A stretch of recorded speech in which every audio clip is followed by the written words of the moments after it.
அட என்னப்பா இது? நம்மளே 175 ரன் தான் எடுத்திருக்கோம். சவுத் ஆப்பிரிக்கா இத அசால்ட்டா சேஸ் பண்ணிருவாங்கன்னு பார்த்தா, வெறும் 74 ரன்னுக்கே சுருண்டு போயிட்டாங்களே!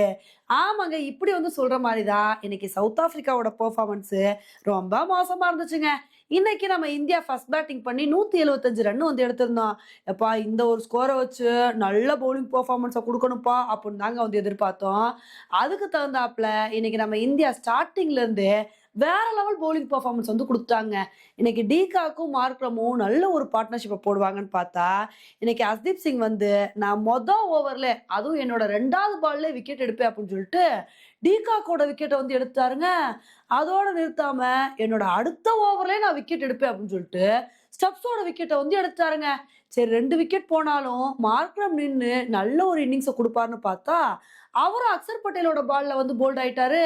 இன்னைக்கு சவுத் ஆப்பிரிக்கா பவர் பிளேலே வெறும் 40 ரன்னுக்கு 3 விக்கெட்ட இழந்து பயங்கரமா தத்தளிச்சுட்டு இருந்தாங்க. இத வந்து பார்த்தோனே நம்ம என்ன எதிர்பார்த்தோம் அப்டின்னா, பவர் பிளே வரைக்கும் தான்ப்பா சவுத் ஆப்பிரிக்கா கம்முன்னு இருப்பாங்க. அதுக்கப்புறம் ஜம்முன்னு இருப்பாங்க. ஏன்னா சவுத் ஆப்பிரிக்கால அதிரடியான பேட்ஸ்மேன்ஸ் டேவிட் மில்லர்லாம் வந்திருக்காரு. இவர்லாம் இன்ஜுரிக்கு அப்புறம் வந்திருக்காரு.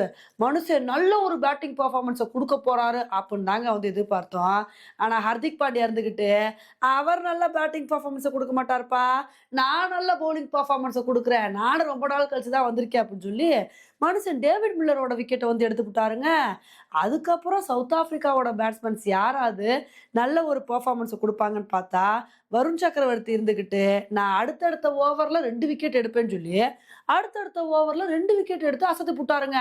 டெவால் பிரேவிஸ் மட்டும் நின்னு, அவர்னால முடிஞ்ச அளவுக்கு அதிரடி காட்டிட்டு இருந்தாரு. அப்பதாங்க பும்ரா இருந்துகிட்டு, "என்னப்பா ஆளாளுக்கு விக்கெட் எடுக்குறீங்க, நான் மட்டும் விக்கெட் எடுக்காம என்ன வெறுங்கையவா வீசிட்டு இருக்கது? எல்லாரும் ஒரு ஓவருக்கு 1 விக்கெட் எடுத்தா, நான் ஒரு ஓவருக்கு 2 விக்கெட் எடுப்பேன்னு" சொல்லி, மனுஷன் வந்து ஃபர்ஸ்ட் டெவால் பிரேவிஸையும் தூக்கிட்டாரு. அதுக்கப்புறம் கேசவ் மகாராஜோட விக்கெட்டையும் வந்து எடுத்தாருங்க. அதுக்கப்புறம் சவுத் ஆப்பிரிக்காவுக்கு 2 விக்கெட் அடுத்தடுத்து வந்து போயிருச்சு. இதனால இன்னைக்கு சவுத் ஆப்பிரிக்கா பொறுத்தவரைக்கும் 74 ரன்னுக்கே ஆல் அவுட் ஆயிட்டாங்க. இதனால இந்த மேட்ச நம்ம இந்தியா ரொம்ப கம்ஃபர்டபுளா 101 ரன் வித்தியாசத்துல வின் பண்ணி இந்த T20 சீரிஸ வெற்றியோட தொடங்கியிருக்கோங்க. இப்ப உண்மையிலே இந்த மேட்ச நம்ம இவ்ளோ தூரம் கம்ஃபர்டபுளா வின் பண்ணதுக்கான காரணம் என்ன அப்டின்னா, நம்ம பிட்ச கரெக்ட்டா ரீட் பண்ணி விளையாண்டுருக்கோம் அப்டின்னு தாங்க வந்து சொல்லணும். எப்பா T20ல அதிரி பூதிரியா விளையாடணும், 200 ரன்னுக்கு மேல எடுக்கணும் அப்டின்னு சொல்லிட்டு, அந்த மாரி சும்மா எடுத்தோம் கவுத்தோம்ன்னு சொல்லிட்டு அவுட் ஆயிட்டு கிளம்பாம, முடிஞ்ச அளவுக்கு இந்த பிட்ச்ல வந்து இவ்ளோ ஸ்கோர் எடுத்தாலே போதுமானது அப்டின்னு சொல்லி, அதுக்கு தகுந்தாப்ல நம்ம ஒரு நல்ல ஸ்கோர் எடுத்தோம் பார்த்தீங்களா? இதுக்கு வந்து நம்ம இந்தியன் கிரிக்கெட் டீம எஸ்பெஷலி இதுக்கு வந்து நம்ம ஹர்திக் பாண்டியாவ பாராட்டியே ஆகணுங்க.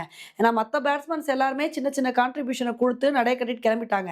ஆனா ஹர்திக் பாண்டியா இருந்துகிட்டு, நான் கடைசி வரைக்கும் நின்னு போராடுவேன். ஒரு சூப்பரான இன்னிங்ஸ குடுத்து ஹாஃப் செஞ்சுரி அடிச்சு பட்டைய கலப்பேன்னு சொன்னாரு பார்த்தீங்களா? அவரோட இன்னிங்ஸ் தாங்க இன்னைக்கு நம்மளோட வெற்றிய வந்து தீர்மானிச்சிருக்கு. இதுல அவரும் வந்து பார்த்தீங்கன்னா, பொறுப்பில்லாம அவுட் ஆயிருந்தாருன்னு வச்சுக்கோங்களேன், இன்னைக்கு மேட்ச்ல ரொம்ப கஷ்டமா வந்து போயிருக்கும். அதே சமயத்துல நம்ம 175 ரன்ன வந்து எடுத்து, இந்த ஒரு டார்கெட்ட வச்சு நம்ம எப்படியாவது சவுத் ஆப்பிரிக்கா வந்து வீழ்த்தணும். ஸ்டார்ட்டிங்ல இருந்தே விக்கெட் எடுக்கணும்னு சொல்லி, பவர் பிளேலே மட மட மடன்னு சொல்லிட்டு 3 விக்கெட் எடுத்தோம் பார்த்தீங்களா? இதனால தான் இந்த மேட்ச இவ்ளோ கம்ஃபர்டபுளா வந்து வின் பண்ண முடிஞ்சுச்சு. ஏன்னா நம்மளோட பவுலர்ஸ் எல்லாருமே நல்ல ஒரு கான்ட்ரிபியூஷன் வந்து குடுத்துருக்காங்க. எல்லா பவுலர்ஸுமே வந்து விக்கெட் எடுத்திருக்காங்க. இதனால தான் இந்த மேட்ச வந்து நம்ம இவ்ளோ தூரம் வந்து சூப்பரா வந்து வின் பண்ணிட்டோம். எனிவே T20 சீரிஸ நம்ம ஃபர்ஸ்ட் மேட்ச வின் பண்ணி வெற்றியோட வந்து தொடங்கிட்டோம். இதே மாரியே அடுத்தடுத்த மேட்ச வின் பண்ணி இந்த T20 சீரிஸையும் வின் பண்ணணும் அப்படின்றது தான் நம்மளோட ஆசையா வந்து இருக்கு. ஓகே ஃபிரெண்ட்ஸ், இந்த ஒரு மேட்ச பத்தி நீங்க என்ன நினைக்கிறீங்க அப்படின்றத என்னோட கமெண்ட் செக்ஷன்ல வந்து போடுங்க. இதே மாரி இன்னொரு வீடியோல வந்து மீட் பண்றேன். Bye friends.